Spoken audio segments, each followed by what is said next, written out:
Hello guys, कैसे हैं आप सब लोग? आई होप सब अच्छे से होंगे। बेटा, इस पार्ट में हम डिस्कस करेंगे, इस सेशन में हम जो डिस्कस करने वाले हैं वो है बिजनेस लॉज एंड एथिक्स का। हमारा जो कंपनी लॉ का जो पार्ट है, जो कॉर्पोरेट लॉ है हमारा, ठीक है, कंपनीज एक्ट 2013, उसके जो एमसीक्यू हैं, ठीक है।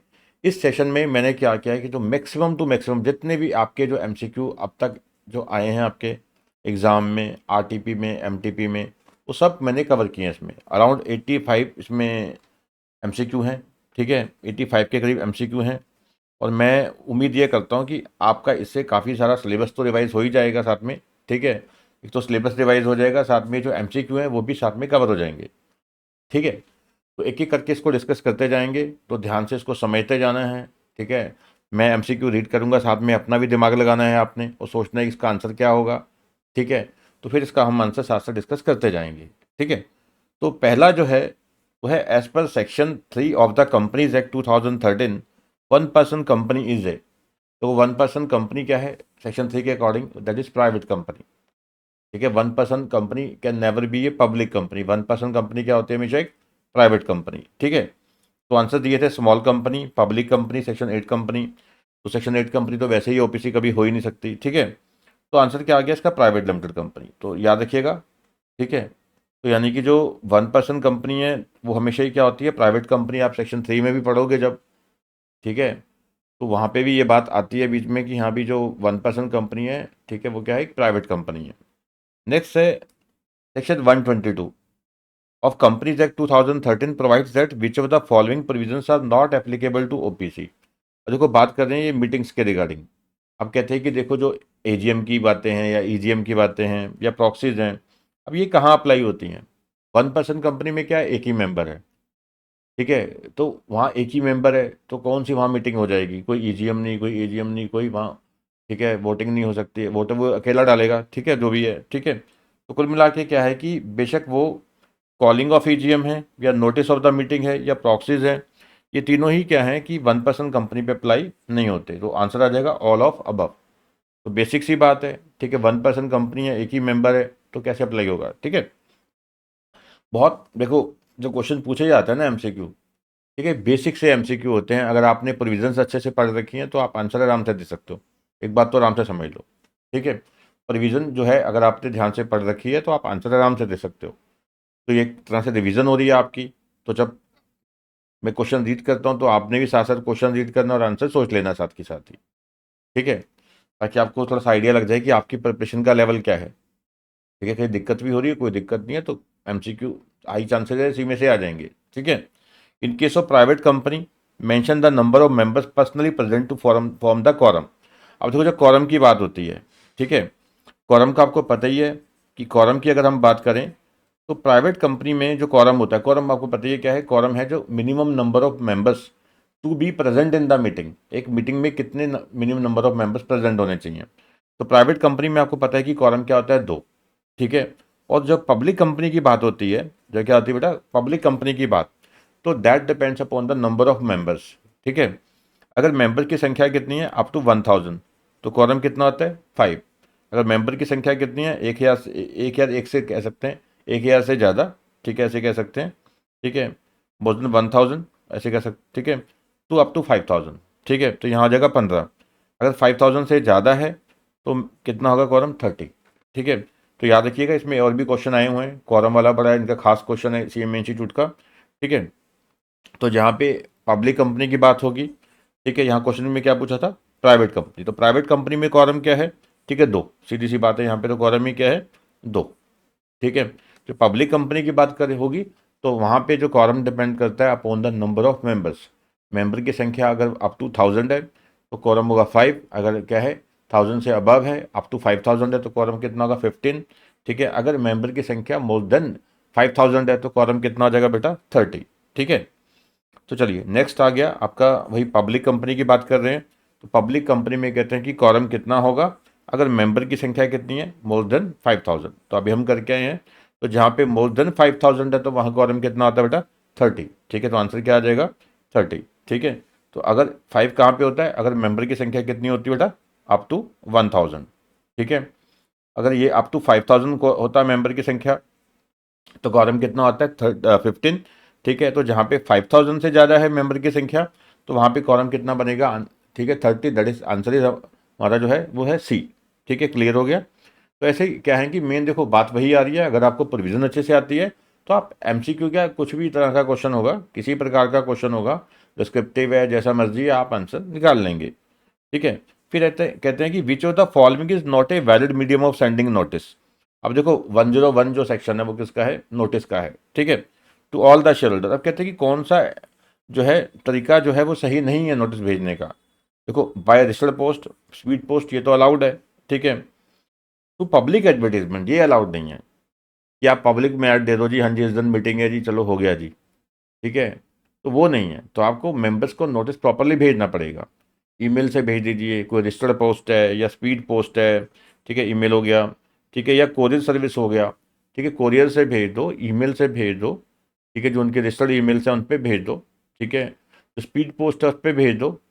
ठीक है, तो यानी कि जो पब्लिक एडवर्टीजमेंट का तरीका है ये सही नहीं है नोटिस देने का। नोटिस जो है आप जरिए पब्लिक एडवर्टीजमेंट के नहीं दे सकते, तो पब्लिक एडवर्टीजमेंट के जरिए नोटिस नहीं दिया जा सकता। ठीक है, तो फिफ्थ का आंसर क्या आ गया हमारा, बी। ठीक है जी, इसको सही कर नोट कर लेना अपने पास। The annual return of OPC shall be signed by company secretary और where there is no company secretary. देखो एनुअल रिटर्न का सेक्शन क्या है, सेक्शन 92। ठीक है, देखो 1% कंपनी में रिटर्न कौन साइन करता है, अगर कंपनी के पास कंपनी सेक्रेटरी है, सीएस है, तो सीएस साइन करेगा। अगर सीएस नहीं है, ठीक है, तो डायरेक्टर भी साइन कर सकता है। तो वही पूछ रहे हैं कि कहते हैं कि साइन कौन करेगा, अगर कंपनी है तो ठीक, कंपनी सेक्रेटरी है तो कर देगा। और where there is no company secretary, ठीक है, तो बायदा फिर क्या आएगा, डायरेक्टर। ठीक है, तो बाकी हमें देखने की जरूरत नहीं है, हमें प्रोविजन पता है।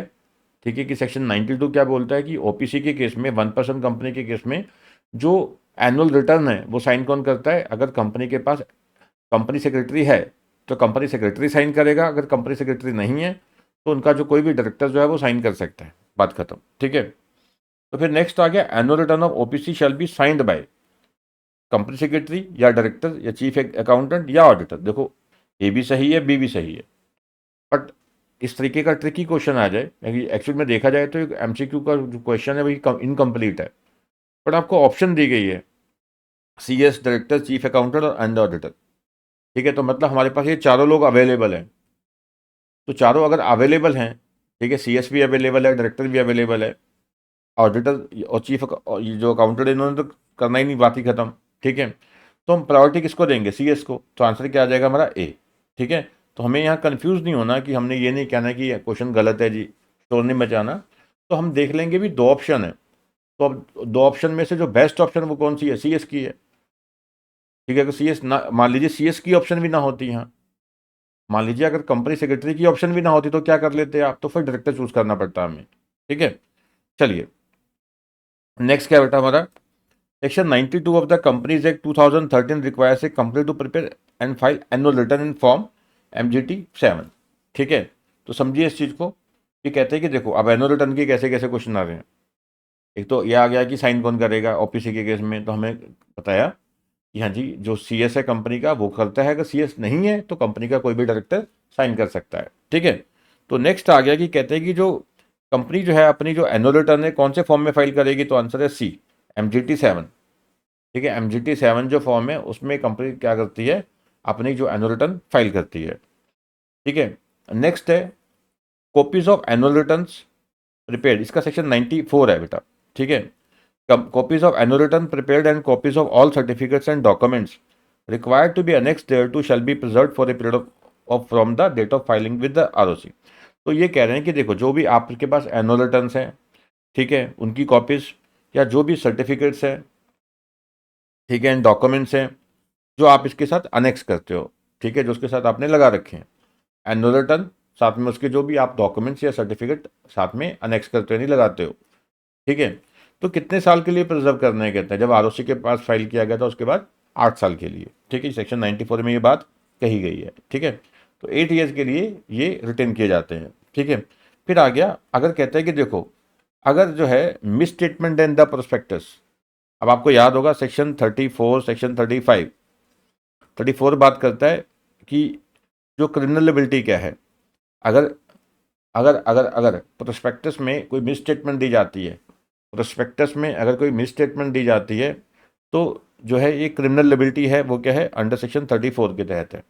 और सेक्शन 35 में क्या है, सिविल लिबिलिटी, सिविल लिबिलिटी, ठीक है। क्रिमिनल लिबिलिटी में क्या है, जेल हो सकती है, ठीक है। और सिविल लिबिलिटी में क्या है कि जिनको जो नुकसान हुआ है उसकी भरपाई करनी पड़ेगी। तो यहाँ कहते हैं कि अगर मिस स्टेटमेंट कोई दी जाती है, it would attract the liability on printer, issuer, publisher, proof reader. तो यहाँ पे आंसर केवल क्या है, इशूअर। देखो वैसे क्या है, तो यहाँ बताया नहीं है कि सेक्शन 34 है या 35 है, ठीक है। 34 में तो कहते हैं जी इशूअर लाइबल है, 35 बात करोगे तो कंपनी के जो डायरेक्टर हैं, ठीक है, जो प्रमोटर्स हैं, ठीक है, डायरेक्टर्स हैं या प्रपोज डायरेक्टर्स हैं, ठीक है, वो सब लाइबल हो जाते हैं। बट कहीं भी ये प्रिंटर का, पब्लिशर का या प्रूफ रीडर का नाम वहाँ भी नहीं है। तो याद रखिए सेक्शन 34 एंड 35 में आपको पता है, ठीक है, जो मिस स्टेटमेंट होती है इन द प्रोस्पेक्टस। 34 में क्या बता रखी है, क्रिमिनल लिबिलिटी। 34 में क्या बताइए बेटा, जो क्रिमिनल लिबिलिटी बता रखी है, ठीक है, कि अगर मिस स्टेटमेंट रहती है प्रोस्पेक्टस में तो क्रिमिनल लिबिलिटी किसकी है, तो इश्योर की क्रिमिनल लिबिलिटी है। 35 में क्या है, जो सिविल लिबिलिटी बता रखी है, ठीक है। तो वहाँ इश्योर भी है, वहाँ प्रमोटर भी है, वहाँ डायरेक्टर भी है, प्रपोज डायरेक्टर भी है, कोई भी व्यक्ति जिसने वो, कोई भी डायरेक्टर जिसने इस प्रोस्पेक्टस को ऑथराइज किया, वो सब है, ठीक है। तो ये प्रिंटर वाली, पब्लिशर वाली, प्रूफ रीडर वाली ऑप्शन कहीं भी नहीं है, ठीक है। तो इश्योर आंसर आ गया। फिर कहते हैं कि, एक second, every company limited by share shall keep and maintain the register of members. अब देखो रजिस्टर ऑफ मेंबर की बात कहाँ आती है, सेक्शन 88 में, ठीक है। रजिस्टर ऑफ मेंबर की बात कहाँ आती है, सेक्शन 88 में। तो कहते हैं कि देखो कोई भी कंपनी जो लिमिटेड बाय शेयर है तो अपना जो रजिस्टर ऑफ मेंबर किस फॉर्म में मेंटेन करेगी, तो आंसर क्या है इसका, MGT 1, ठीक है, MGT 1। ये आपको देखो इसमें कोई लॉजिक नहीं है, इसमें रट्टा लगाना पड़ेगा आपको, क्रैमिंग है ये तो। MGT 1 में कंपनी क्या है, अपना जो रजिस्टर ऑफ मेंबर्स है वो मेंटेन करती है, ठीक है। ये एक प्रोविजन भी दे रखी है मैंने, सेक्शन 88 डील करता है इस चीज़ में, ठीक है, ऑफ द एक्ट, ठीक है। जो अब रजिस्टर ऑफ मेंबर की बात होती है, कहाँ होती है, सेक्शन 88 में। Read with rule 3 of the companies management and administration rule 2014। Next है हमारा, कहते हैं कि where a company issue shares with differential rights the blank should be maintain under section 88 of the companies act register of members, ठीक है, याद रखिएगा ये सेक्शन 88 की बात हो रही है, ठीक है। देखो रजिस्टर ऑफ मेंबर, अब मेंबर कोई भी है, ठीक है, नॉर्मल इक्विटी शेयर्स हैं, इक्विटी शेयर्स में डिफरेंशियल वोटिंग राइट्स हैं। तो दोनों ही केसेस में सेक्शन 88 में क्या है, रजिस्टर ऑफ मेंबर तो मेंटेन करना ही पड़ेगा, ठीक है, रजिस्टर ऑफ मेंबर तो मेंटेन करना ही पड़ेगा, ठीक है। नेक्स्ट है, which one can not be transacted through postal ballot.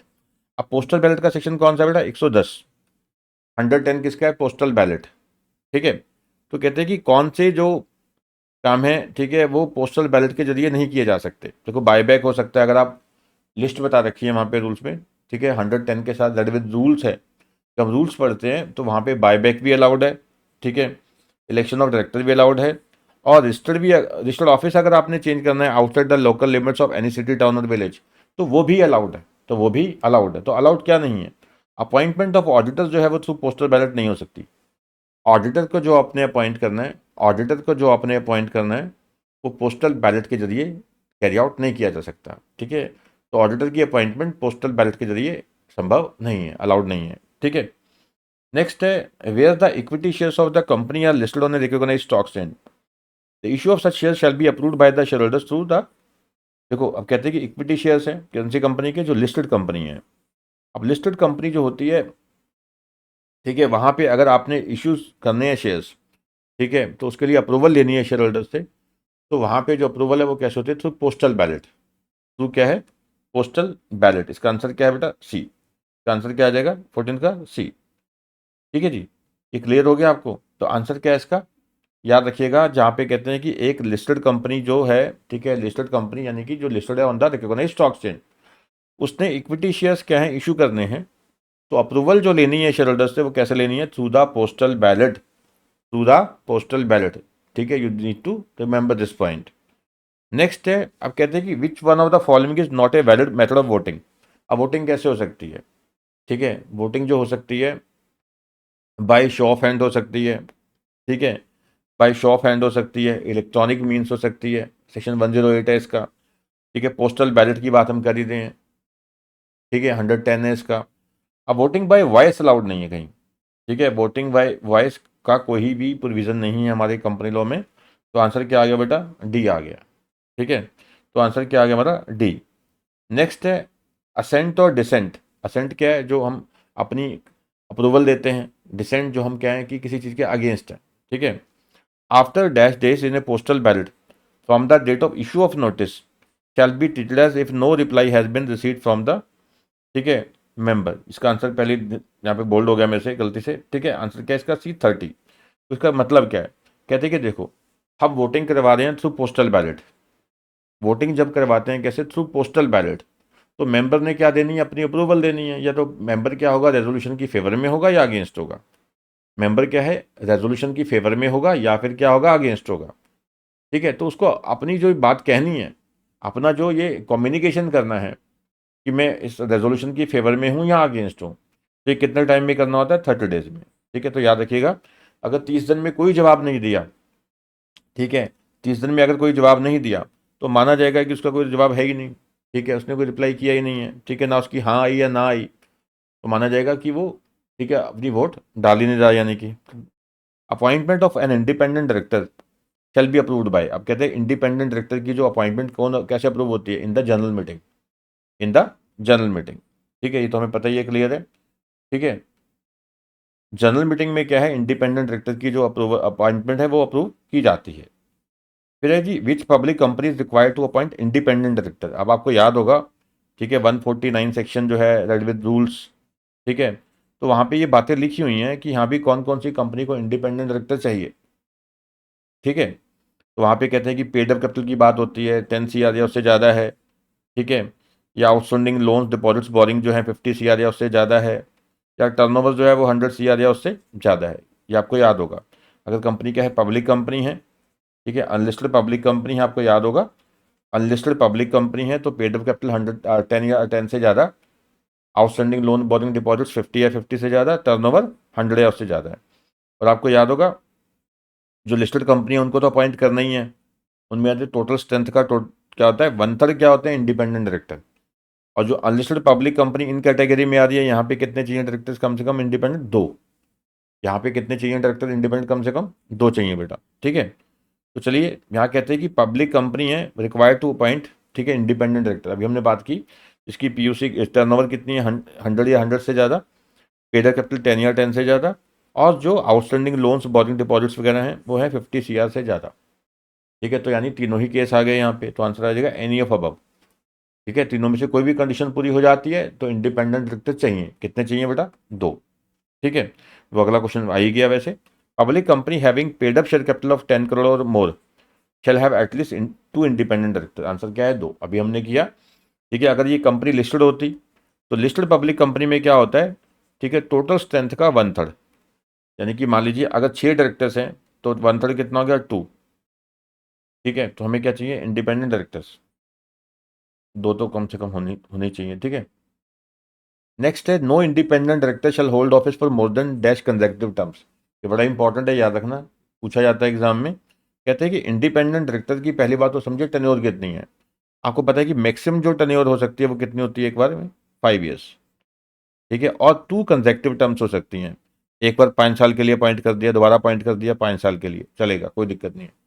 ठीक है, 2 साल के बाद, 2 टेन्योर के बाद फिर 3 साल का ब्रेक चाहिए होता है। ठीक है, तो कह रहे हैं कि no independent director shall hold office for more than 2 consecutive terms. तो 2 बार से ज़्यादा क्या है, एक इंडिपेंडेंट डायरेक्टर्स को अपॉइंट नहीं किया जा सकता, उसके बाद गैप चाहिए होता है। ठीक है, तो आंसर क्या आ गया, 2 कंसेक्यूटिव टर्म्स।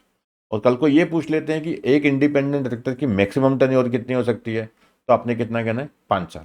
ठीक है, दोबारा भी कर सकते हैं, आपको याद होगा एसआर पास करके, एसआर इन जीएम पास करके, ठीक है, रीअपॉइंट किया जा सकता है इंडिपेंडेंट डायरेक्टर को। Special resolution in general meeting pass करके इंडिपेंडेंट डायरेक्टर को दोबारा अपॉइंट किया जा सकता है, रीअपॉइंट किया जा सकता है अप टू 5 ईयर्स के लिए। ठीक है, 2 के बाद फिर गैप चाहिए होता है। ठीक है, 2 के बाद फिर गैप के चाहिए होता है, gap. Which one of the following is not criterion for appointment of independent director. कहता है कि इनमें से कौन सा क्राइटेरिया नहीं है इंडिपेंडेंट डायरेक्टर को अपॉइंट करने का। पहला, he shall not be a promoter, बिल्कुल सही है, वो प्रमोटर नहीं होना चाहिए। दूसरा, he shall relate to promoters, बिल्कुल गलत है ये तो। ठीक है, कहते हैं कि वो प्रमोटर से रिलेट होना चाहिए, अरे नहीं होना चाहिए। ठीक है, एक तो कहते हैं कि प्रमोटर ना हो, बिल्कुल सही है। पर जो भी इंडिपेंडेंट डायरेक्टर है वो तो क्या होना चाहिए, इंडिपेंडेंट। तो प्रमोटर नहीं होना चाहिए, बिल्कुल सही है। प्रमोटर से रिलेटेड नहीं होना चाहिए, बिल्कुल सही है। पर ये कह रहे हैं कि प्रमोटर से रिलेटेड होना चाहिए, ये तो गलत है।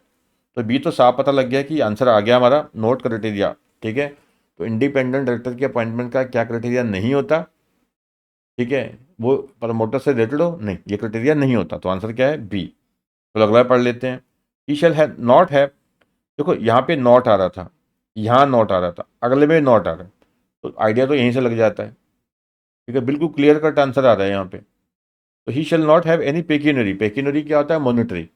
उसकी कहता है कंपनी के साथ या कंपनी के प्रमोटर या डायरेक्टर के साथ पिछले 2 साल में किसी प्रकार की कोई भी मॉनिटरी रिलेशनशिप ना हो, बिल्कुल सही है, ऐसा ही है। पढ़ोगे आप, आपको याद होगा इंडिपेंडेंट डायरेक्टर की जो एलिजिबिलिटी पढ़ते हैं हम, तो वहाँ पे ये बातें आती हैं कि वो प्रमोटर ना हो, प्रमोटर से रिलेटेड ना हो, ठीक है, उसका कंपनी के साथ, उसकी एसोसिएट सब्सिडरी कंपनी के साथ किसी प्रकार का कोई भी पेक्यूनरी रिलेशनशिप ना हो, या प्रमोटर या डायरेक्टर के साथ, ठीक है, या उसका कंपनी के साथ 2% या उससे ज़्यादा की जो टर्नओवर है, ठीक है, उससे उस रिगार्डिंग कोई पेक्यूनरी उसका रिलेशनशिप ना हो।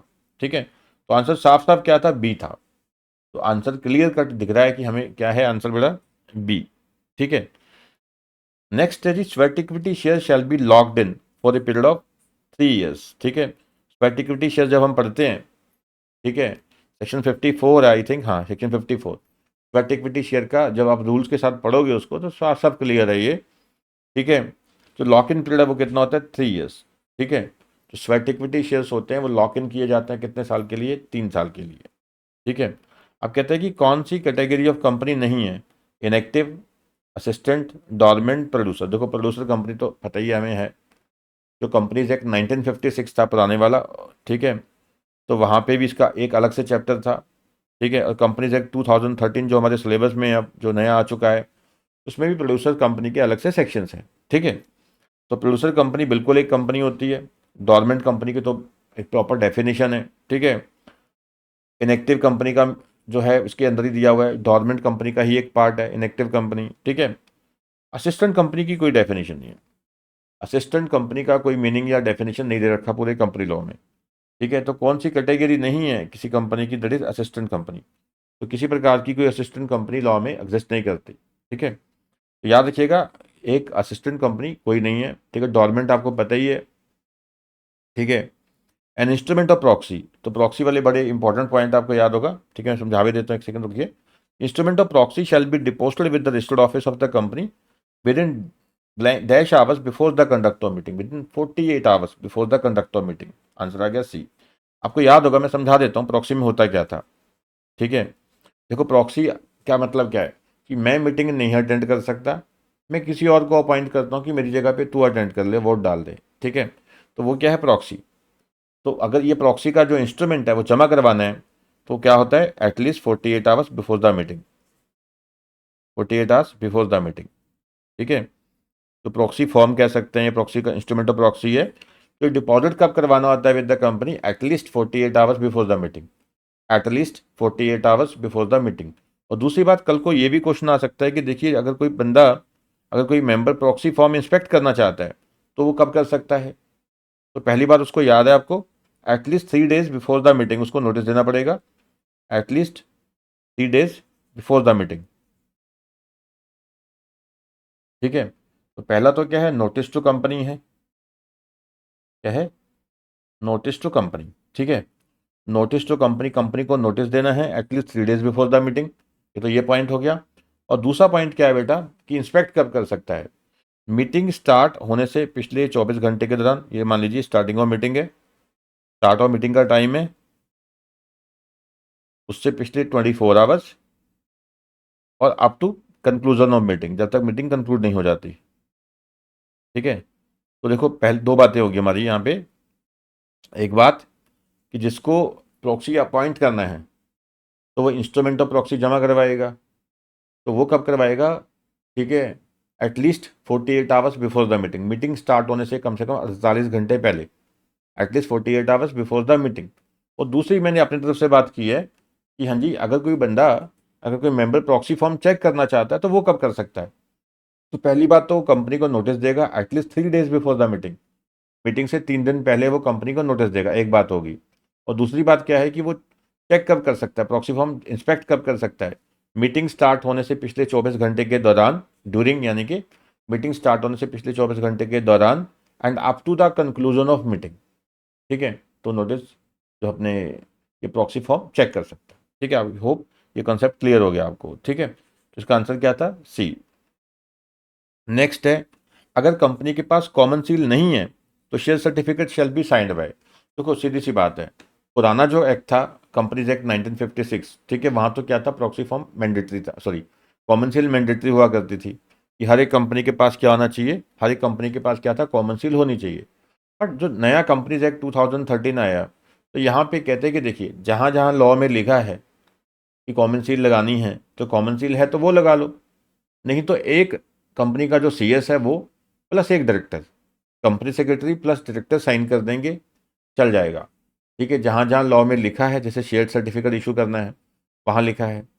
ठीक है, तो कहते हैं कि देखो जहाँ जहाँ लॉ में लिखा है कि कॉमन सील लगानी है, अगर कॉमन सील है तो लगा दो, अगर कॉमन सील नहीं है तो एक कंपनी सेक्रेटरी कंपनी का जो है सीएस हो गया कंपनी का, प्लस डायरेक्टर साइन कर देंगे, अगर सीएस नहीं है तो दो डायरेक्टर साइन कर देंगे, बात खत्म। ठीक है, तो क्या बोलते हैं, share certificate shell be signed by two directors if the company not having CS. बिल्कुल सही बात है, सीएस नहीं तो दो डायरेक्टर साइन कर देंगे, अगर है तो सीएस प्लस एक director, one director and one CS if the company is having CS, ये भी ठीक है।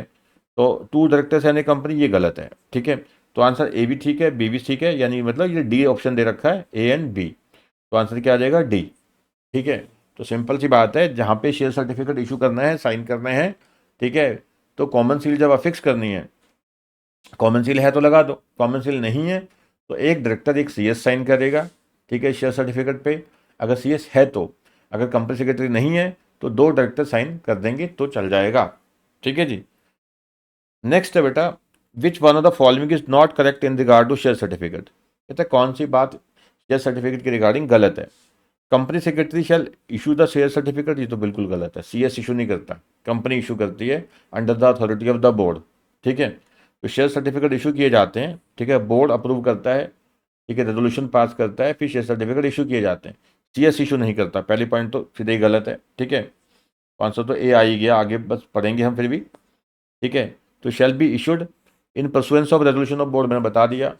ठीक है, तो बीआर पास करके, ठीक है, ये शेयर सर्टिफिकेट इशू किए जाते हैं। इक्विटी शेयर सर्टिफिकेट जो होते हैं वो डिस्टिंग्विश्ड होते हैं टू डिस्टिंक्टिव नंबर। बिल्कुल, जो भी शेयर सर्टिफिकेट इशू किए जाते हैं तो हर एक शेयर सर्टिफिकेट पे एक डिस्टिंक्टिव नंबर होता है, डिस्टिंक्ट नंबर होता है, जिससे क्या है कि ये पहचान की जा सके कि ये सीरीज़ के जो शेयर्स हैं कौन से मेंबर के पास हैं। एक स्पेसिफिक सीरीज़ के नंबर जो हैं उसमें मेंशन किए होते हैं, इतने नंबर ऑफ शेयर्स इस शेयर सर्टिफिकेट के अंडर इशू किए गए हैं।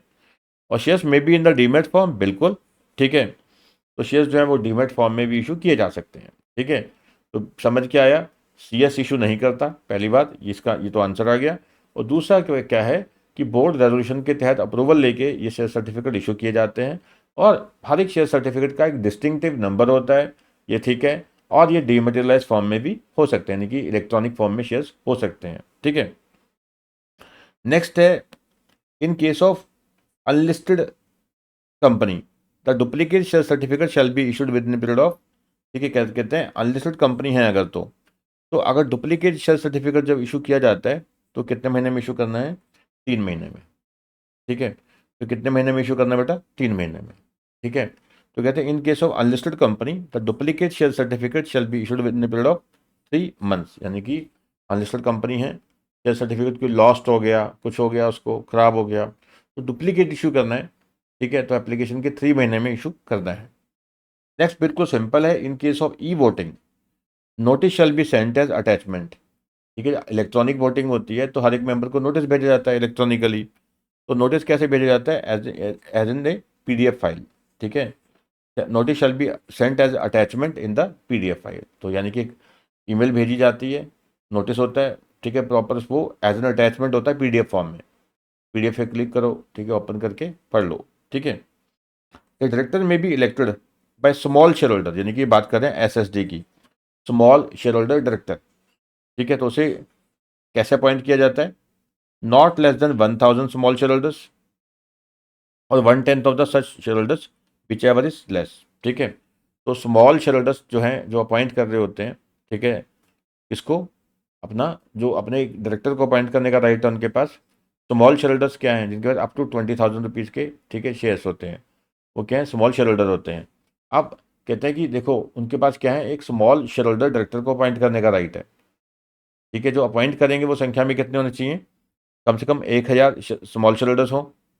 कम से कम जो अपॉइंट कर रहे हैं वो संख्या में कम से कम एक एक 1,000 स्मॉल शेयर होल्डर्स हों, या फिर टोटल स्मॉल शेयर होल्डर्स का 1/10, ठीक है।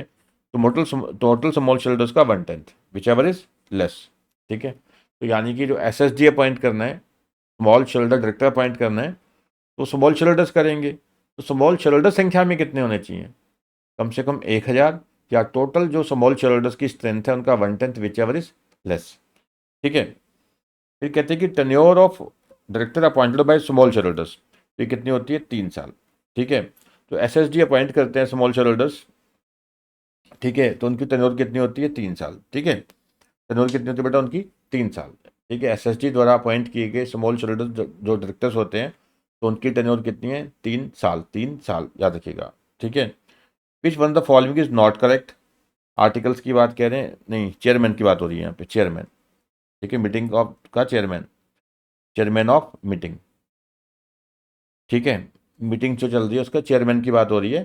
कहता articles of company shall provide for the appointment of chairman in the meeting, ठीक है। यस बिल्कुल, आर्टिकल्स प्रोवाइड कर सकते हैं, कह सकते हैं कि हाँ जी मीटिंग का चेयरमैन ये होगा, ये तो ठीक है, ठीक है। फिर कहते हैं members personally present at the meeting shall elect one of the thems to be the chairman on a show of hands if the article does not provide for the same, ठीक है। अगर आर्टिकल ने कह दिया कि mister x क्या होंगे chairman, तो ठीक है। अगर आर्टिकल ने कुछ बोला ही नहीं, आर्टिकल साइलेंट है, तो जो मेंबर्स मीटिंग में प्रेजेंट हैं, जो मेंबर्स क्या है मीटिंग में प्रेजेंट है, तो आप अपने में से ही किसी एक को क्या है वो चेयरमैन मीटिंग का चुन सकते हैं, बिल्कुल सही है ये तो, ठीक है। MD is the chairman of the meeting, बिल्कुल गलत है ये, तो आंसर क्या आ गया, सी। अगला ही पढ़ लेते हैं। Members selected as chairman as a result of poll, ठीक है, जो वोटिंग बाय पोल होती है, जहाँ पे 1 शेयर 1 वोट होती है, according to number of shares voting rights होते हैं, continue the chairman who is elected by the show of hands, यानी कि जब तक कहते हैं कि देखिए जब तक क्या है कि चेयरमैन बाय पोल नहीं चुन लिया जाता, तो जो भी by show of hand select हुआ था तो तब तक वही क्या चेयरमैन रहेगा, बिल्कुल सही है, ठीक है। तो आंसर क्या आ गया, सी, ठीक है। जो एमडी है is the chairman of the meeting, बिल्कुल गलत है, MD chairman of the meeting नहीं होता, ठीक है। तो आंसर समझ आए पॉइंट। तो पहले कहते हैं कि देखो आर्टिकल जो है वो कह सकते हैं कि हाँ जी मीटिंग का चेयरमैन ये होगा, बिल्कुल सही बात है। अगर आर्टिकल साइलेंट है तो मेंबर्स अपने में से ही किसी को एक को क्या है कि मीटिंग का चेयरमैन चुन सकते हैं, बिल्कुल सही बात है। और जब तक कहते हैं कि देखो वोटिंग बाय पोल द्वारा चेयरमैन नहीं सिलेक्ट किया जाता, ठीक है, तब तक क्या है जो voting by show of hand जो इलेक्ट किया गया था वही चलता रहेगा, बिल्कुल सही है, ठीक है। बट एमडी चेयरमैन होगा ऐसा कुछ भी नहीं है, ठीक है। तो फिर कहते हैं कि बिजनेसमैन और इंडस्ट्रियलिस्ट टेक इनिशिएटिव, अब ये बहुत सिंपल सी बात करें, बात हो रही है प्रमोटर्स की, एक सेकंड रुकिएगा, ठीक है। बात किसकी हो रही है, प्रमोटर्स की।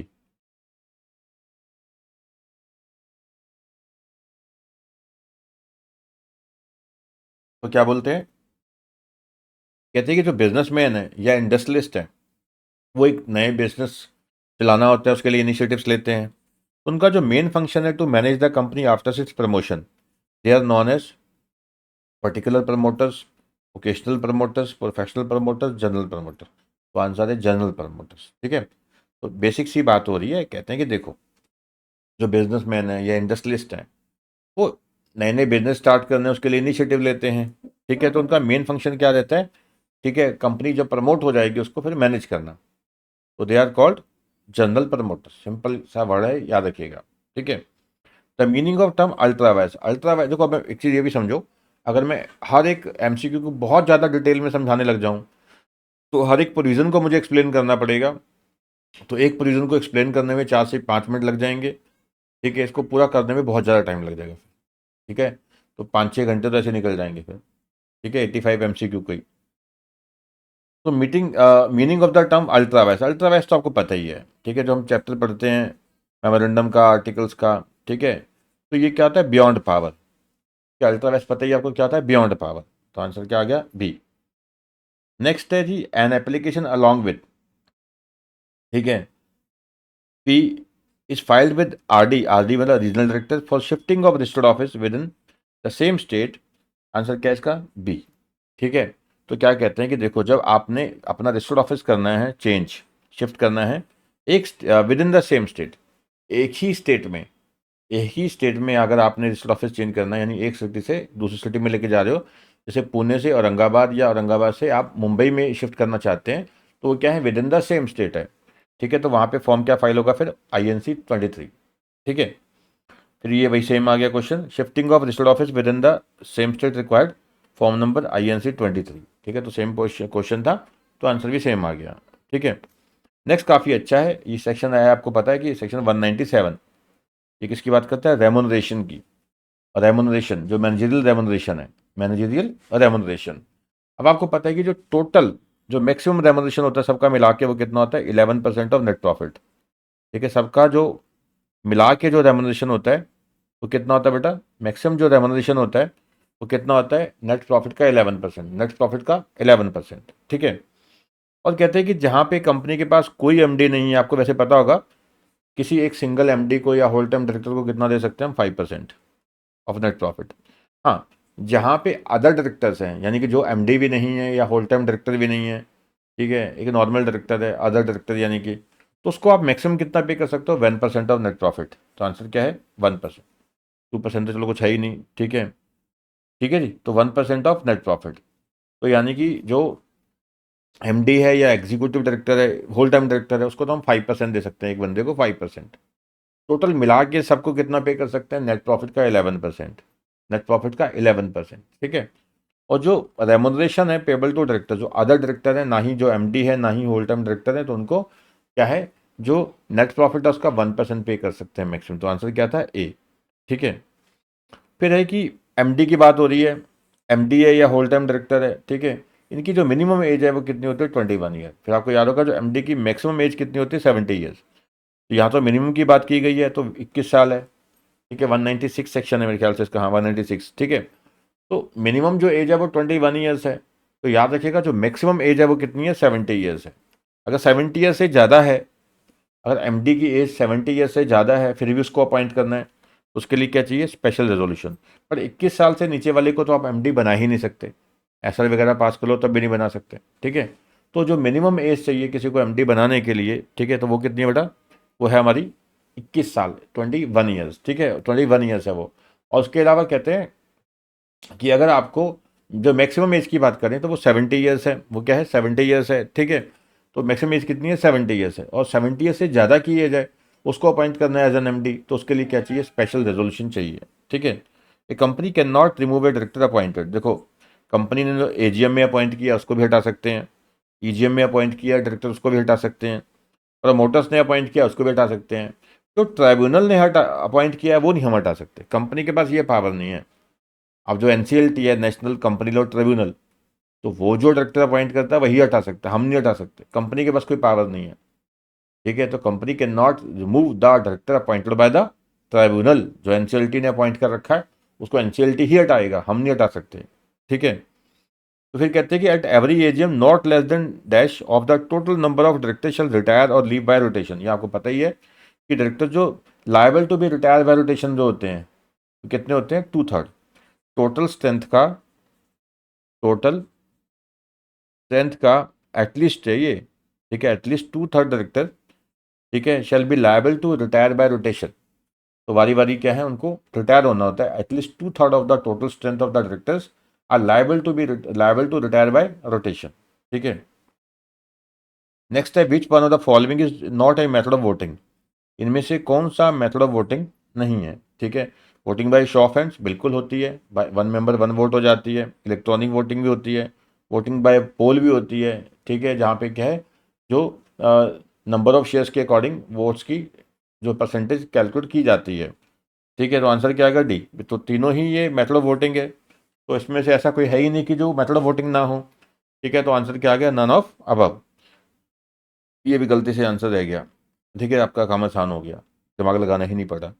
After buy back a company shall not make a further issue of shares within period of, B आ गया इसका 6 मंथ। ठीक है, तो बाय बैक आने के बाद कहते हैं कि जो नेक्स्ट इशू है, ठीक है, जो हमने फर्दर इशू करना है, ठीक है, वो 6 महीने बाद ही कर सकते हैं। ये नहीं कि अभी बाय बैक कंप्लीट किया, ठीक है, कंप्लीशन ऑफ बाय बैक किया, ठीक है, तो उसके 6 महीने के अंदर इशू ले आए, ऐसा नहीं है। ठीक है, तो यानी कि 6 महीने का गैप चाहिए, बाय कंप्लीट होने के बाद नया इशू लाना है, फर्दर इशू करना है, तो 6 महीने का गैप चाहिए, ठीक है। नेक्स्ट है application for condonation of delay shall be made in form CHG 1, 2, 3, 4। अब इसमें देखो क्या बात कर रहे हैं, ये CHG का किस चीज़ का है, पहले तो ये समझिए, ये चार्जेस की बात हो रही है, ठीक है। देखो, चार्जेस जब क्रिएट किए जाते हैं, ठीक है, चार्जेस का जब क्रिएशन होता है उसका फाइलिंग होता है, ठीक है, फाइलिंग होता है, ठीक है। तो आंसर क्या आएगा इसका, 1। ठीक, तो क्रिएशन है और क्रिएशन की फाइलिंग होती है with ROC with in 30 days, वो नहीं किया तो फिर कॉन्डोनेशन का फॉर्म फाइल किया जा सकता है कि हमें डिले जो है कॉन्डोन कर दी जाए, डिले जो है वो माफ़ कर दी जाए, ठीक है। तो उसके लिए भी फॉर्म क्या है, सेम ही है, CHG 1। बट याद रखिएगा अगर डिबेंचर की बात हो रही है, ठीक है, अगर इशू कंपनी ने डिबेंचर किए हैं तो उसके अगर फाइल करना है, ठीक है, नॉर्मल क्रिएशन ऑफ, जो क्रिएशन ऑफ चार्ज है, आई रिपीट, अगर creation of charge in case of debenture है तो उसको फाइल करना है विद ROC, या उसमें डिले हुआ है, ठीक है, उसकी कॉन्डोनेशन के लिए अप्लाई करना है, तो दोनों ही क्या है, CHG 9 में होता है। नॉर्मल जो केस है, क्रिएशन ऑफ चार्ज है, ठीक है, उसमें डिले हो जाती है फाइल करने में, तो दोनों ही केस में क्या है, CHG 1 है। तो आंसर यहाँ CHG 1 था, 9 का क्योंकि ऑप्शन नहीं है। अगर डिबेंचर की बात होती है सिर्फ, तो वहाँ पे आपको पता है कि जो क्रिएशन ऑफ चार्ज होगा तो वो CHG 9 में फाइल होता है इन केस ऑफ डिबेंचर्स। उसमें अगर डिले भी काउंट डाउन करनी है तो भी CHG 9 ही रहेगा, ठीक है। तो यहाँ बेटा हमारा बनता है CHG 1। तो यहाँ क्या बन गया हमारा, CHG 1। नेक्स्ट है, इनमें से कौन सा मेथड ऑफ वोटिंग है, ठीक है। पहले पूछा था कौन सा मेथड ऑफ वोटिंग नहीं है, तो उसमें नन ऑफ अबव आ गया था, ठीक है। Voting by show of hand बिल्कुल होती है, इलेक्ट्रॉनिक मीन्स होती है, वोटिंग बाय पोल होती है, तो आंसर क्या आ गया, ऑल ऑफ अबव। तो तीनों ही क्या है, मेथड ऑफ वोटिंग है हमारे। बोनस शेयर्स में be issued out of the free reserves, yes, आपको पता है कि बोनस शेयर्स जो है, ठीक है, वो फ्री रिजर्व में से भी इशू हो सकते हैं, सिक्योरिटी प्रीमियम में से इशू हो सकते हैं। CRR का तो वैसे इस्तेमाल ही यूजली बोनस इशू में ही किया जाता है। तो कैपिटल रिडम्पशन रिजर्व है, तो यूजली इशू ही यूजली किस में होता है, बोनस इशू में। तो आंसर क्या आ गया, एनी ऑफ अबव, ठीक है। अब पब्लिक कंपनी में मिनिमम नंबर ऑफ डायरेक्टर्स कितने होते हैं, अब आपको पता ही है। 1 पर्सन कंपनी में कम से कम कितने डायरेक्टर चाहिए, 1। प्राइवेट में कितने चाहिए, कम से कम 2। पब्लिक में कितने चाहिए, कम से कम 3, ठीक है। तो यानी कि अब बात किसकी हो रही थी, पब्लिक कंपनी की। तो पब्लिक कंपनी में पूछा गया है मिनिमम डायरेक्टर कितने चाहिए, ठीक है। तो आंसर क्या है, 3। आंसर क्या आ गया, C, ठीक है। और ये भी याद रखिएगा, ये सेक्शन 149 की बात हो रही है, ठीक है। तो मैक्सिमम डायरेक्टर आपको याद होगा कितने हो सकते हैं किसी कंपनी में, कोई भी कंपनी है, प्राइवेट पब्लिक कुछ भी है, तो 15। तो 15 के बियॉन्ड चाहिए तो क्या पास करना है, SR इन GM, ठीक है। तो स्पेशल रेजोल्यूशन पास करना है, ठीक है, तब आप क्या है, SR पास करके आप संख्या क्या है 15 के बियॉन्ड ले जा सकते हो। फिर कहते हैं कि नो प्रोस्पेक्टस शैल बी, ये काफ़ी इंपॉर्टेंट है, shall be valid if it is issued more than days after the date on which a copy thereof is delivered to ROC। ये कहना क्या चाहते हैं, कहते हैं प्रोस्पेक्टस क्या होता है, ठीक है। प्रोस्पेक्टस फाइल किया जाता है ROC के पास, फिर इशू होता है पब्लिक को। प्रोस्पेक्टस में सारी टर्म्स एंड कंडीशंस होती हैं इशू की, और कंपनी की जो डिटेल्स होती हैं, सारी कंपनी की फाइनेंशियल पोजीशन क्या है, चार्जेस क्या है, सब कुछ होता है। तो लॉ ये चाहता है कि कंपनी जो पब्लिक को प्रोस्पेक्टस दे रही है वो पुराना ना हो, वो लेटेस्ट इन्फॉर्मेशन वाला प्रोस्पेक्टस हो, वो प्रोस्पेक्टस हो लोगों के हाथ में, ठीक है, जिसमें लेटेस्ट इन्फॉर्मेशन हो। तो कहते हैं कि देखो आपने पहले प्रोस्पेक्टस की एक कॉपी ROC को फाइल कर दी, ROC को फाइल करने के बाद पब्लिक को इशू करना प्रोस्पेक्टस। तो आप कहते हैं कि ROC को जो फाइल किया वो तो चलो ठीक है, आपने बिल्कुल लेटेस्ट किया, अपडेटेड जो भी इन्फॉर्मेशन है वो दे दिया। तो पब्लिक को दोगे तो बहुत पुराना मत दो कि ROC को दिया 6 महीने पहले, साल पहले, ठीक है, वो 6 महीने वाला पुराना प्रोस्पेक्टस जो ROC को सबमिट किया आज वो पब्लिक को दे रहे हो, तो वो अलाउड नहीं है। तो कहते हैं कि जब ROC को फाइल किया प्रोस्पेक्टस, उसके बाद जो आप पब्लिक को इशू कर रहे हो, ठीक है, तो उसमें गैप जो है वो 90 डेज से ज़्यादा नहीं होना चाहिए, 90 दिन से ज़्यादा वो पुराना प्रोस्पेक्टस ना हो जो आपने ROC को फाइल किया था, ठीक है। तो यानी कि पहले आपने ROC को फाइल किया, उसके बाद वही प्रोस्पेक्टस जब पब्लिक को इशू करना है तो उसके बीच में जो गैप है ROC को फाइल करने में और पब्लिक को इशू करने में जो गैप है बेटा, वो 90 डेज से ज़्यादा नहीं होना चाहिए। मकसद मैंने समझा दिया, मकसद यही है कि इनका ये चाहते हैं कि हाँ भी इन्फॉर्मेशन सारी अपडेटेड और लेटेस्ट वाला ही इशू करो, जो ROC को फाइल किया पुराना नहीं। और जो प्राइवेट प्लेसमेंट है उसमें आप जो है, ठीक है, कितने लोगों को ऑफर कर सकते हो शेयर्स, ठीक है। Private placement shall be made, ठीक है, not more than person in aggregate in financial year as per the companies act. तो आंसर क्या आएगा 200। ठीक है, तो आंसर क्या आ जाएगा 200। ठीक है, तो 200 से ज़्यादा लोगों को क्या है कि आप क्या है प्राइवेट प्लेसमेंट में ऑफर नहीं कर सकते। ठीक है, नेक्स्ट क्या है, for selecting the name for the company an application for reservation of name shell be made in the fee. ठीक है, देखो जब आप नेम सेलेक्ट करते हैं, ठीक है, नेम सेलेक्ट करते हैं कंपनी का, तो एप्लीकेशन लगानी है रिजर्वेशन ऑफ नेम की, तो ये होती है सिंपल, पहला ही नंबर फॉर्म है INC 1। तो INC 1 फॉर्म जो है, ठीक है, INC 1 जो फॉर्म है बेटा, ठीक है, INC 1 जो फॉर्म है उसमें क्या है कि ये, ठीक है, एप्लीकेशन लगाई जाती है रिजर्वेशन ऑफ नेम की। अगला बिल्कुल सिंपल है, सबको पता होगा आप लोगों को, the board of directors of the every listed public company shall constitute. अब कहते हैं कि देखो हर एक लिस्टेड कंपनी का जो बोर्ड ऑफ डायरेक्टर्स हैं वो क्या कॉन्स्टिट्यूट करेंगे, फाइनेंस कमेटी नहीं, वेलफेयर कमेटी नहीं, ऑडिट कमेटी यस, ठीक है, इंक्वायरी कमेटी नहीं, ठीक है, ऐसी कोई कमेटी ही नहीं है। ठीक है, एज पर द लॉ। देखो वैसे आप जो मर्जी कमेटी बनाओ, वो आपकी मर्जी है, बट हम बात कर रहे हैं कंपनी लॉ की, क्योंकि यहाँ बात कर रहे हैं एवरी लिस्टेड पब्लिक कंपनी। तो देखो इनका उन्होंने 177 के अकॉर्डिंग क्या बनानी होती है, ऑडिट कमेटी जो हम बात कर रहे हैं। ठीक है, हर एक listed company audit committee setup करती है एज पर सेक्शन 177, और 178 के अकॉर्डिंग सेट करती है नॉमिनेशन एंड रेमुनेशन कमेटी, और सेक्शन 135 के अकॉर्डिंग सेटअप करती है CSR कमेटी। ये कमेटी तो पता है हमें, पर ये finance committee, welfare committee, inquiry committee, ये कहीं भी कंपनी लॉ में नहीं है। बात खत्म। ठीक है, नेक्स्ट है under companies registration offices and fees rule 2014। बात हो रही है फॉरेन कंपनी की। हर एक foreign company shall file with the ROC along with the financial statement in form dash which belong to list of all the places of business established by the foreign company in India। ठीक है, तो क्या बोलते हैं, एक foreign company जब ROC के पास अपनी फाइनेंशियल स्टेटमेंट फाइल करती है, तो एक फॉर्म साथ में फाइल करती है जिसमें बताती है कि हमारे इस प्लेस ऑफ बिजनेस, ये वाले प्लेसेस पे हमारे बिजनेसेस हैं, ये वाले क्या है हमारे प्लेस ऑफ बिजनेसेस हैं, उसकी एक लिस्ट क्या है देनी होती है। ठीक है, by the foreign company to the ROC जिसको फाइनेंशियल स्टेटमेंट फाइल की जा रही है। ठीक है, तो फॉर्म कौन सा है बेटा, FC 3।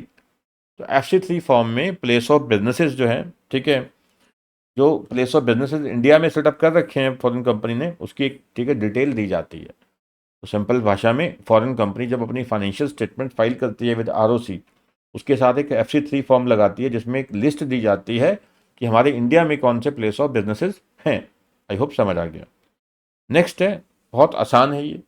ठीक है, सेक्शन 7 जो आपको पता है इनकॉर्पोरेशन का है, that the company shall maintain and preserve copies of all the documents and incorporation और information as originally filed with the ROC till set dash under this till set dissolution.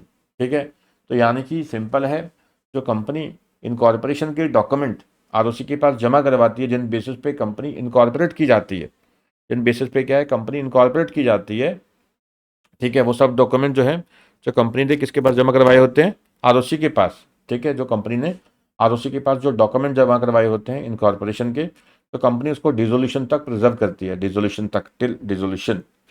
Next तो बहुत simple है। ठीक है, जो bonus share है section 63 का, ठीक है, बोनस शेयर में बी इशूड, अभी हम करके भी आए थे एक बोनस शेयर का। ठीक है, तो बोनस शेयर में be issued out of free reserve, security premium, CRR, तीनों में से। ठीक है, एनी ऑफ अबव। तो बोनस शेयर क्या होते हैं, जो फ्री ऑफ कॉस्ट होते हैं, ये जो कंपनी के पास फ्री रिजर्व्स हैं, प्रॉफिट्स हैं, ठीक है, कैपिटल रिडम्पशन रिजर्व है, सिक्योरिटी प्रीमियम है, इसको यूज़ करके कर सकती है। देखो सेक्शन 52 तो साफ ही बोलता है, सेक्शन 52 किसका है, सिक्योरिटी प्रीमियम का। सेक्शन 52 साफ बोलता है कि आप क्या हैं कि सिक्योरिटी प्रीमियम को बोनस इशू में यूज़ कर सकते हैं। और CRR तो जगह जगह चिल्ला के खुद बोलता है क्या मुझे यूज़ कर सकते हैं बोनस इशू में। ठीक है, बचा क्या, फ्रीजर तो चलो वैसे ही बोनस इशू में यूज़ कर ही सकते हैं हम। नेक्स्ट क्या है, कहते हैं सिक्योरिटी प्रीमियम, जिसकी हम बात ही कर रहे थे, सेक्शन 52। तो सिक्योरिटी प्रीमियम को कहाँ इस्तेमाल कर सकते हैं, बोनस में तो कर ही सकते हैं। ठीक है, मैंने बता दिया बोनस में तो कर ही सकते हैं, और सेक्शन 68 के अकॉर्डिंग बायबैक में भी कर सकते हैं। सेक्शन 68 जब पढ़ते हैं हम तो बताते हैं कि सोर्सेज ऑफ बायबैक क्या है, उसमें भी यही लिखा है, फ्री रिजर्व में से कर सकते हैं, सिक्योरिटी प्रीमियम में से कर सकते हैं। ठीक है, तो बोनस इशू में भी कर सकते हैं, बायबैक में भी कर सकते हैं, और प्रिलिमिनरी एक्सपेंसेस जो होते हैं, ठीक है, जो इनकॉर्पोरेशन के खर्चे होते हैं, at the time of incorporation जो खर्चे किए जाते हैं, उसको राइट ऑफ करने में भी हम क्या है सिक्योरिटी प्रीमियम का इस्तेमाल कर सकते हैं अंडर सेक्शन 52। सर जी क्लियर हो गया ये तो। ठीक है, फिर कहते हैं in case of adjourn meeting the company shall give not less than dash days notice to the members 3 days, ठीक है। जब कहते हैं मीटिंग अजर्न्ड हो जाती है, अजर्न मीटिंग के लिए भी जब मीटिंग बुलानी है, अजर्न मीटिंग, तो उसके लिए भी क्या है 3 दिन का नोटिस दिया जाता है। नॉर्मल नोटिस क्या है 21 डेज क्लियर डेज नोटिस, आपको पता ही है 21 क्लियर डेज नोटिस होता है, ठीक है, नॉर्मल केस में सेक्शन 101 के अकॉर्डिंग। बट जहाँ पे क्या है मीटिंग अर्जेंट हो जाती है तो वहाँ पे क्या है 3 days नोटिस होता है, वहाँ पे 3 days नोटिस, ठीक है। विच होता है following is a method of voting, अभी हम करके आए थे इलेक्ट्रॉनिक वोटिंग हो सकती है, ठीक है, इलेक्ट्रॉनिक वोटिंग हो सकती है, voting by show of hands हो सकती है, ठीक है, वोटिंग बाय पोल हो सकती है। तो यानी तीनों ही मेथड हैं ये, show of hands, electronic means by poll. तो ये क्वेश्चन भी चहेता है ICMAI का इंस्टीट्यूट का, ठीक है, तो आपका CM इंस्टीट्यूट है उसका, ये चहेता क्वेश्चन है, कई बार आ चुका है ये वाला। पोल डिमांडेड ऑन एनी क्वेश्चन, ठीक है, आई थिंक इसका सेक्शन 109 था, ठीक है, पोल पोल का। तो कहते हैं जो पोल डिमांड की जाती है shall be taken within dash time from the time when the demand was meet. आपको याद होगा कि जो पोल डिमांड की जाती है किसी मुद्दे पे, ठीक है, तो वो क्या है विद इन 48 आवर्स उसको कंसिडर करना होता है, ठीक है, विद इन 48 आवर्स। आपको याद होगा जब अगर बात होती है अपॉइंटमेंट ऑफ चेयरमैन की, पोल अगर डिमांड की जाती है ऑन अपॉइंटमेंट ऑफ चेयरमैन या फिर अजर्नमेंट ऑफ मीटिंग, ये याद रखिएगा बेटा। पोल अगर डिमांड की जाती है, वोटिंग बाय पोल आपको पता है ना, जहाँ पे जो वोटिंग राइट्स होते हैं वो according to the number of shares होते हैं, ठीक है। अपॉइंटमेंट ऑफ चेयरमैन हो गया या अजर्नमेंट हो गया, ठीक है, अपॉइंटमेंट ऑफ चेयरमैन है या फिर क्या है अजर्नमेंट है, ठीक है। तो इन केसेस में क्या है जो पोल जब डिमांड की जाती है तो दैट इज कंसिडर्ड इमीडिएटली, उसको इमीडिएटली उसके ऊपर, ठीक है, फिर वोटिंग करवाई जाती है, ठीक है। बट बाकी केसेस में क्या है 48 आवर्स का टाइम होता है, बाकी केसेस में क्या बेटा 48 आवर्स का टाइम होता है, ठीक है। नेक्स्ट है if any inspection is refused or if any copy required is not furnished within the specified time, the company shall be liable to a penalty of ₹25,000, ठीक है। तो कहते हैं कि देखो जहाँ पे क्या है कि अगर कोई जैसे मान लो डॉक्यूमेंट इंस्पेक्ट करने हैं, ठीक है, या कॉपी मांगी है मेमोरेंडम आर्टिकल वगैरह की, अगर मना कर दिया कंपनी ने तो वहाँ फाइन कितना है 25,000, ठीक है, 25,000 फाइन है। नेक्स्ट है अपॉइंटमेंट ऑफ वीमेन डायरेक्टर की बात हो रही है, तो कहते हैं कि देखो पेड अप शेयर कैपिटल कितनी होनी चाहिए, आपको याद होगा सेक्शन 149 है इसका। वीमेन डायरेक्टर कौन सी कंपनी में चाहिए, जो कंपनी लिस्टेड है, ठीक है, जो लिस्टेड कंपनी है उनको तो वीमेन डायरेक्टर चाहिए ही चाहिए। और जो अनलिस्टेड पब्लिक कंपनी है, जो बेटा क्या है अनलिस्टेड पब्लिक कंपनी है, उनमें अगर पेड अप कैपिटल कितनी है 100 CR या उससे 100 CR या उससे ज़्यादा, या टर्नओवर कितनी है 300 CR या उससे ज़्यादा, तो उन्हें क्या चाहिए वीमेन डायरेक्टर। तो यहाँ पे क्या पूछा पेड अप शेयर कैपिटल, तो आंसर क्या आ गया 100 CR या उससे ज़्यादा, यानी आंसर ए आ गया। अगर यहाँ पूछा होता टर्नओवर की बात की होती तो आंसर क्या आ जाता बी, ठीक है जी। तो आपको याद होगा जो कंपनी लिस्टेड है उसको तो वीमेन डायरेक्टर चाहिए ही चाहिए, और जो अनलिस्टेड पब्लिक कंपनी है, ठीक है, प्राइवेट को कोई रिक्वायरमेंट नहीं है, अनलिस्टेड पब्लिक कंपनी है, तो उनकी अगर पेड अप कैपिटल 100 CR या उससे ज़्यादा है या टर्नओवर 300 CR या उससे ज़्यादा है तो उनको क्या है वीमेन डायरेक्टर चाहिए, ठीक है। नेक्स्ट है board of directors of every listed company, तो बात हो रही है लिस्टेड कंपनी की, shall constitute an audit committee which shall consist of minimum 3 director, ठीक है। तो याद रखिएगा कि जहाँ पे क्या है कि कंपनी लिस्टेड है, जहाँ पे कंपनी क्या है लिस्टेड है, तो उन्हें अगर ऑडिट कमेटी कॉन्स्टिट्यूट करनी है तो उनके उसमें डायरेक्टर की संख्या कितनी होगी, कम से कम 3, ठीक है। नेक्स्ट कहते हैं एक प्रोस्पेक्टस जिसमें ना ही कोई कंप्लीट पर्टिकुलर्स दिए होते हैं on the price of the securities, ना ही क्वांटम ऑफ सिक्योरिटीज के बारे में बताया होता है, तो उसे हम क्या बोलते हैं रेड हेरिंग प्रोस्पेक्टस। आपको याद होगा रेड हेरिंग प्रोस्पेक्टस क्या होता है, जिसमें क्या है कि जो इनकम्प्लीट इन्फॉर्मेशन होती है, इनकम्प्लीट यानी कंप्लीट इन्फॉर्मेशन नहीं होती, ठीक है। तो कहते हैं कि देखो जहाँ प्राइस के बारे में सिक्योरिटीज का प्राइस क्या होगा या इसकी क्वांटिटी क्या होगी ये मेंशन नहीं की जाती, it's called red herring prospectus. In case of urgent meeting the company shall give not less then notice, ठीक है, 3 days अभी करके आए थे हम, ठीक है, 2-3 क्वेश्चन पहले ही किया था। जहाँ पे अर्जेंट मीटिंग होती है वहाँ पे क्या है 3 दिन का नोटिस दिया जाता है, ठीक है, क्लियर हो गया आपको। अब कहते हैं पब्लिक कंपनी में minimum paid up share capital क्या है। देखो जब आप प्राइवेट कंपनी की डेफिनेशन पढ़ोगे सेक्शन 2 क्लोज 68 में, या पब्लिक कंपनी की डेफिनेशन पढ़ोगे सेक्शन 2 क्लोज 71 में, तो दोनों ही केसेस में क्या है कि ये बोला गया है जो minimum paid up share capital है वो है एज मे बी प्रिस्क्राइब्ड। तो ना ही प्राइवेट कंपनी में ना ही पब्लिक कंपनी में कोई minimum paid up capital prescribe नहीं की गई, मतलब क्या बना, तो यहाँ पे आ गया नन ऑफ अबव, ठीक है, तो मिनिमम पेड अप कैपिटल 0 भी हो सकती है, चलेगा, कोई दिक्कत नहीं है, ठीक है। A company in which either of the government has no paid up share capital is called as, यानी गवर्नमेंट क्या है, जैसे स्टेट है या सेंटर है, तो कहता है ऐसी कंपनी जिसमें ना कोई स्टेट गवर्नमेंट की कोई होल्डिंग है ना सेंट्रल गवर्नमेंट की, तो उसे हम क्या बोलेंगे, ठीक है, उसे हम क्या बोलेंगे, नॉन गवर्नमेंट कंपनी। लॉ में तो देखो गवर्नमेंट कंपनी की डेफिनेशन दे रखी है, लॉ ने तो गवर्नमेंट कंपनी की डेफिनेशन दे रखी है, ठीक है, थोड़ा ऑप्शन ही क्या है हमारे पास यहाँ, ठीक है। तो जो कंपनी लिस्टेड है तो वो लिस्टेड होती है, जो लिस्टेड नहीं है तो नॉन लिस्टेड होगी, ऐसे जो गवर्नमेंट है तो गवर्नमेंट है। इसमें 51% पेड अप कैपिटल गवर्नमेंट के पास है, सेंटर के पास या स्टेट के पास या ज्वाइंटली, या जो कंपनी गवर्नमेंट कंपनी की सब्सिडरी है वो गवर्नमेंट कंपनी है।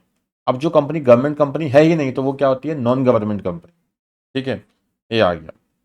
तो कहते हैं कि every member of the company listed by shares and holding equity share capital shall have right to vote and right to vote on every resolution, ठीक है, नेम वर्डिंग से पता लग रहा है। तो कहते हैं कि देखो कोई भी लिस्टेड कंपनी का जो मेंबर है जिसके पास इक्विटी शेयर्स हैं, तो ऑब्वियसली क्या है, वो मीटिंग को अटेंड कर सकता है, वहाँ वोट डाल सकता है, जो भी रेजोल्यूशन पास होगा उस पर। तो right to vote on every resolution, तो आंसर क्या है, ए, सिंपल है ये तो बिल्कुल, ठीक है। कोई भी मेंबर है जिसके पास इक्विटी शेयर्स हैं, उसके पास क्या है, मीटिंग में जो भी रेजोल्यूशन पास होगा उस पर उन्हें वोट डालने का राइट होगा, ठीक है, वोट डालने का राइट होगा ऑन एवरी रेजोल्यूशन। नेक्स्ट है dash of the company shell contain regulations of the for the management, ये आपको पता ही है, जो आर्टिकल्स हैं, ठीक है, आर्टिकल्स ऑफ एसोसिएशन है, वो क्या बात करते हैं, regulation of the management of the company. Section क्या है ये, 5, ठीक है, सेक्शन 5 किसका बेटा, आर्टिकल्स का। सेक्शन 4 किसका था, मेमोरेंडम का, ठीक है। तो यहाँ बात हो रही है regulation for the management of the company, कि मैनेजमेंट के जो ऊपर रेगुलेशन होंगे, ठीक है, उसका क्या है, सेक्शन नंबर 5, ठीक है, यानी articles. Which the following is not A category of company, ये पहले भी कर चुके हैं। प्रोड्यूसर कंपनी होती है, डॉर्मेंट होती है, इनएक्टिव होती है, असिस्टेंट कंपनी कोई कंपनी नहीं होती, कोई असिस्टेंट कंपनी कंपनी नहीं होती, ठीक है।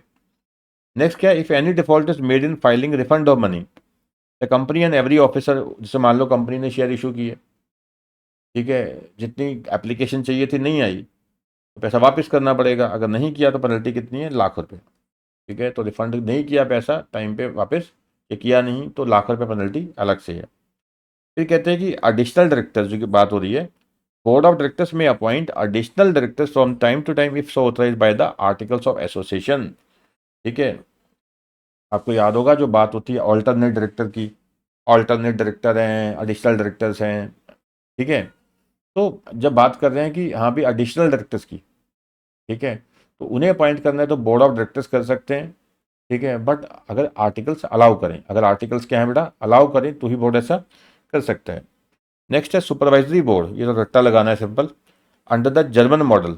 अब कहते हैं जर्मन मॉडल के तहत जो सुपरवाइजरी बोर्ड होता है उसे क्या बोलते हैं, ये याद रखिएगा, ऑफ सी कैस्ट्रेट, ठीक है, ऑफ सी कैस्ट्रेट जो है, ठीक है, ये नाम है, ठीक है, सुपरवाइजरी बोर्ड का अंडर जनरल मॉडल, ठीक है। इसको जो जर्मन मॉडल है उसके तहत जो सुपरवाइजरी बोर्ड है उसे क्या बोलते हैं, ऑफ सी कैस्ट्रेट। नेक्स्ट है an audit committee has fourfold relationship and therefore has to interact with management, internal auditor, public and statutory auditor, ठीक है। अब कहते हैं ऑडिट कमिटी को किसके साथ सरकपाई करनी पड़ती है, किन किन से डील करना पड़ता है, ठीक है, मैनेजमेंट के साथ, इंटरनल ऑडिटर के साथ, पब्लिक के साथ और स्टैट्यूटरी ऑडिटर के साथ। ये आप जब पढ़ेंगे सेक्शन 177 आपको दिख जाएगा वहाँ पे कि स्टैट्यूटरी ऑडिटर के साथ भी वो डीलिंग करते हैं, ठीक है। नेक्स्ट है who is not KMP, KMP पता ही है की मैनेजरल पर्सनल आपको, तो कंपनी का कंपनी सेक्रेटरी हो गया, सीएफओ हो गया, सीएस हो गया, ये सब क्या है, केएमपी। कोई कंसल्टेंट कोई केएमपी नहीं होता, ठीक है। मान लीजिए हम कोई कंपनी कोई कंसल्टेंट रखती है, he is not a KMP. Section 108 तो पता ही है आपको किसका, ई वोटिंग का, ठीक है, ये क्या है, इलेक्ट्रॉनिक वोटिंग का, तो सिंपल है, ठीक है। पूछा है कि सेक्शन 108 क्या है, इलेक्ट्रॉनिक वोटिंग का है ये, ठीक है, ये आ गया। Form number INC 11 is concerned with the certificate of incorporation, ठीक है, certificate of winding up, certificate of accepting change, none of above. INC 1 किसका था, ठीक है, आपको याद होगा एक 1 भी आया था INC 1, तो वो था नई कंपनी बनानी है तो उसके लिए नेम रिजर्व करना है, तो रिजर्वेशन ऑफ नेम का था INC 1। तो INC 11 किस चीज़ का है, सर्टिफिकेट ऑफ इनकॉर्पोरेशन, यानी जब कंपनी रजिस्टर्ड हो जाती है, जब कंपनी रजिस्टर्ड हो जाती है तो आपको पता है जो रजिस्ट्रार ऑफ कंपनीज है वो कंपनी को एक सर्टिफिकेट ऑफ इनकॉर्पोरेशन इशू करता है, जो एक कंक्लूसिव एविडेंस होता है कि कंपनी जो है proper with due compliances registered कर दी गई है। तो INC 11 क्या है, जो ROC एक सर्टिफिकेट ऑफ इनकॉर्पोरेशन इशू करती है कंपनी को। ठीक है, चलिए। परपेचुअल सक्सेशन क्या है कि कंपनी मेंबर आएंगे जाएंगे, कंपनी चलती रहेगी कब तक, जब तक कंपनी डिसॉल्व नहीं हो जाती। तो ये existence from incorporation two winding up की बात है। ठीक है, परपेचुअल सक्सेशन पता ही है कि member come and go but the company continues till the dissolution. जब तक कंपनी डिसॉल्व नहीं कर दी जाती तब तक वो कंपनी निरंतर चलती रहती है। तो कहते हैं कि अंडर सेक्शन 17, ठीक है, ये 17 किस बात का है कि अगर कोई मेंबर, ठीक है, अगर कंपनी से क्या मांगता है, कोई मेमोरेंडम या आर्टिकल वगैरह की कॉपी, ठीक है, तो कंपनी को 7 डेज के अंदर देनी पड़ती है।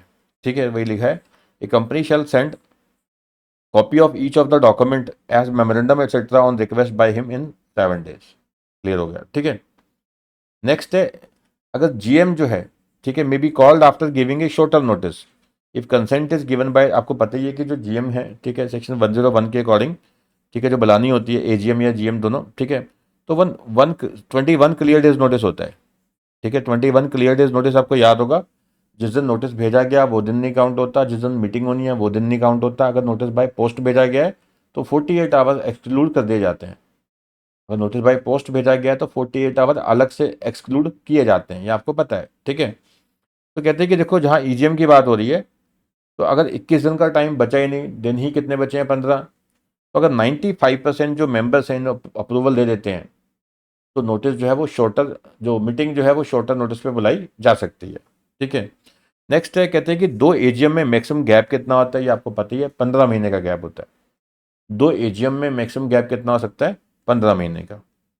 रीजनल डायरेक्टर शैल कम्युनिकेट, ठीक है, shall communicate the confirmation of shifting of registered office within. अब देखो, ये हमें अभी करके आए थे, shifting of registered office within the state के 2 क्वेश्चन आए थे हमारे। ठीक है, तो कहते हैं जो रीजनल डायरेक्टर है, ठीक है, वो कम्युनिकेट करता है confirmation of shifting of registered office. यानी कंपनी ने एप्लीकेशन लगाई, ठीक है, कंपनी ने अपने रेजोल्यूशन पास किए, एप्लीकेशन लगाई कि हम अपना रजिस्टर्ड ऑफिस चेंज करना चाहते हैं। ठीक है, तो RD कितने टाइम में इंटीमेट करता है कंपनी को, 30 डेज में। तो RT की रिस्पॉन्सिबिलिटी है कंपनी को इंटीमेट करने की विद इन 30 डेज। अब कहते हैं कौन सा सेक्शन है जो आर्टिकल्स के साथ डील करता है, तो हम बात कर ही चुके हैं। ठीक है, तो वैसे सेक्शन 1 किसका है, बेसिक। ठीक है, जो हमारा जो टाइटल होता है, एक्सटेंट होता है, कमेंसमेंट। सेक्शन 2 डेफिनेशंस का आपको पता है। सेक्शन 3 जो है वो, ठीक है, कंपनी की जो बेसिक डिटेल होगी सारी, रजिस्ट्रेशन ऑफ कंपनी के बारे में। ठीक है, पोज जो है वो क्या है, आपको पता है, ये हो गया मेमोरेंडम का। 5 किसका है, आर्टिकल्स का। तो 5 किसकी बात हो रही है, आर्टिकल्स। ये हम पहले भी बता चुका हूँ मैं, सेक्शन 5 आर्टिकल्स का है, जो बात करता है regulations of management of the company. ये क्वेश्चन पहले भी आया था। अब कहते हैं कि period gap between grant of option wasting of option, ये कितना होता है, 12 महीने। देखो, जब ऑप्शन ग्रांट की जाती है, आज ऑप्शन ग्रांट की जा रही है, और वो जो जो एम्प्लॉई है उसको वेस्टिंग राइट्स कब तक आ जाते हैं, 12 महीने तक। तो 12 महीने का एक टाइम होता है grant of option and wasting of option के बीच में। ठीक है, कौन, फिर वही क्वेश्चन आ गया, कौन सा वोटिंग का मेथड नहीं है। वोटिंग बाय शॉप हैंड हो सकती है, यस हो सकती है। इलेक्ट्रॉनिक में yes, voting by poll yes, voting by remaining absent ये नहीं हो सकती। ठीक है, तो आंसर क्या आ गया, D। तो बंदा वोट करने ही ना आए, एब्सेंट हो जाए वहाँ पे, तो कहते हैं वोट डाल दी कोई, नहीं, ये कोई वोटिंग का मेथड नहीं है। ठीक है, EGM shall be conducted of valid requisition. ठीक है, तो ये याद होगा आपको, जब EGM की रिक्वेजिशन दी जाती है, जब मेंबर रिक्वेजिशन देते हैं कंपनी को, EGM बुलाइए, तो कंपनी की रिस्पॉन्सिबिलिटी होती है, ठीक है, within 45 days from the date of requisition company EGM बुलाएगी। बोर्ड की रिस्पॉन्सिबिलिटी है EGM बुलाने की। बोर्ड अगर 45 डेज में EGM नहीं बुलाता, आपको याद होगा, तो फिर क्या है कि मेंबर्स खुद, जो रिक्वेजिशनिस्ट है वो खुद डेट ऑफ रिक्वेजिशन से 90 डेज के विद इन, ठीक है, देखो ये तो क्या है, जिस दिन रिक्वेजिशन दी गई है, तो बोर्ड की रिस्पॉन्सिबिलिटी है कि विद इन 45 डेज मीटिंग बुलाए। तो आंसर क्या आ गया यहाँ पे, ठीक है, 45 डेज। अगर बोर्ड मान लीजिए नहीं बुलाता है EGM, कुछ करता ही नहीं है वो, ठीक है, तो रिक्वेजिशन की डेट से रिक्वेजिशनिस्ट, जिन लोगों ने रिक्वेजिशन दी थी मीटिंग के लिए, वो खुद मीटिंग बुला सकते हैं विद इन 90 डेज। ठीक है जी, देखिए, अगर आपको ये चीज़ें समझ नहीं आ रही ना, मतलब आपकी तैयारी अच्छे से नहीं की गई, आपकी जो प्रिपरेशन सही नहीं है। ठीक है, तो बेसिक बातें हैं, ये जो प्रोविजंस आप पढ़ चुके हो ऑलरेडी, ठीक है, तो जिन लोगों ने मुझसे क्लासेस ले रखी हैं, हमसे क्लासेस ले रखी हैं सीएमए की, उनको तो समझ आ रहा होगा, क्योंकि ये बातें बहुत डीप तरीके से हमने क्लासेस में डिस्कस की होती हैं। ठीक है, अगर नहीं ली क्लासेस, लेना चाहते हो तो ले सकते हो। ठीक है, kcctutorials.com से, जिसका लिंक दिया होगा उसमें, ठीक है, नीचे डिस्क्रिप्शन में, तो वहाँ से आप क्लासेस भी बाय कर सकते हो। ये कहते हैं कि which of the section of the company act provide that the person shall not be eligible for appointment as a director of the company. तो देखिए सेक्शन 164 किसकी बात करता है? डिस्क्वालिफिकेशन की। कहते हैं कौन सा सेक्शन डील करता है डिस्क्वालिफिकेशन से? 167। कल को वेकेशन का पूछा जा सकता है, तो वो याद है आपको? 167। 164 किसका है? डिस्क्वालिफिकेशन। 167 क्या है? वेकेशन। तो बात किसकी हो रही है? डिस्क्वालिफिकेशन की। तो आंसर क्या आ गया? ए। ठीक है, 168 तो आपको याद होगा रेजिग्नेशन का है। 148 जो है वो, ठीक है, ये आपका कॉस्ट ऑडिटर का आ जाता है। ठीक है, नेक्स्ट है which are the sections covering internal financial control for financial reporting. कहते हैं कि देखो, जो इंटरनल फाइनेंशियल कंट्रोल की बात करते हैं फॉर फाइनेंशियल रिपोर्टिंग, इसमें से कौन से सेक्शन है? एक तो 134 है सीधा सीधा। यहाँ पे क्या है? Director responsibility statement. डायरेक्टर की जो रिस्पॉन्सिबिलिटी स्टेटमेंट होती है, उन्होंने लिखना होता है कि हाँ भी जो हमारा इंटरनल फाइनेंशियल कंट्रोल का क्या स्टेटस है। ये 143 है, ये ऑडिटर्स की रिपोर्ट है, उसमें मेंशन करना होता है। 177 ऑडिट कमेटी की जो होती है, ठीक है, तो उसको भी इंटरनल फाइनेंशियल कंट्रोल के बारे में देखना होता है। यानी 134 जो है वो बोर्ड रिपोर्ट का है, जिसमें एक डायरेक्टर रिस्पॉन्सिबिलिटी स्टेटमेंट है। तो इन्होंने चेक करना होता है किसके बारे में? जो डायरेक्टर रिस्पॉन्सिबिलिटी स्टेटमेंट है उसमें इंटरनल फाइनेंशियल कंट्रोल की बात आती है। और जो ऑडिटर हैं वो भी देखते हैं कि internal financial control system in place है या नहीं है। 177 में ऑडिट कमेटी चेक करते हैं इंटरनल फाइनेंशियल कंट्रोल सिस्टम को वर्क कर रहा है कि नहीं कर रहा। ठीक है, तो आंसर बेटा क्या है? ए। 1% कंपनी, ये सबसे पहले ही शायद टॉपिक था। ठीक है, सबसे पहला भी था, लास्ट भी यही है। तो ये क्या है? प्राइवेट कंपनी है। तो 1% कंपनी क्या है बेटा? Private company. ठीक है जी। तो मैंने ये थोड़ा सा आपको लगा होगा कि 85 क्वेश्चन अराउंड 1 आवर में कंप्लीट कर दिए हैं। ठीक है, तो बहुत ज़्यादा लेंथी खींचेंगे तो फिर आप क्लास ही छोड़ के चले जाओगे। ठीक है, सेशन अटेंड ही नहीं करोगे। तो मैंने अपने तरीके से अच्छे से समझा दिए हैं आपको, साथ में कोशिश की है कि प्रोविज़न को भी साथ में समझाया मैंने। ठीक है, प्रोविज़न को भी अच्छे से समझाया है। तो मान के चलिए कि आपको जो कंपनी लॉ के क्वेश्चन है, तो मेरी जो उम्मीद है कि इसमें से क्वेश्चन आपको आएंगे। ठीक है, ये जो क्वेश्चन है, ये जो एमसीक्यू है बेटा, ये आपके जून जो एग्ज़ाम है, ठीक है, 26 के, उसके भी लिए भी रेलिवेंट है। और जो दिसंबर में जो एग्ज़ाम आएंगे उसके लिए भी ये एमसीक्यू बहुत रेलिवेंट है। ठीक है, तो इसको अच्छे से करना है। ठीक है, तो कोशिश करूंगा मैं बाकी के जो चैप्टर के एमसीक्यू हैं वो भी क्या है, मैं उसकी वीडियोस डालूं। ठीक है, तो आपके लिए फ़ायदेमंद हो सके। ठीक है बेटा, अगर आप क्लासेस बाय करना चाहते हैं तो kcctutorials.com पे बाय कर सकते हैं। ठीक है, कोई क्वेरी लेना चाहते हैं किसी के बारे में, ठीक है, क्लासेस के बारे में, तो 9814762054 नंबर है हमारा। इस पर आप व्हाट्सएप या कॉल कर सकते हैं, 9814762054। ठीक है, अगर क्लासेस लेना चाहते हैं, हमारी वेबसाइट है, ठीक है, kcctutorials.com। ठीक है, kcctutorials.com पे जाके हमारी क्लासेस बाय कर सकते हैं। चलिए बेटा, वाइंड अप करते हैं। ठीक है जी, थैंक यू।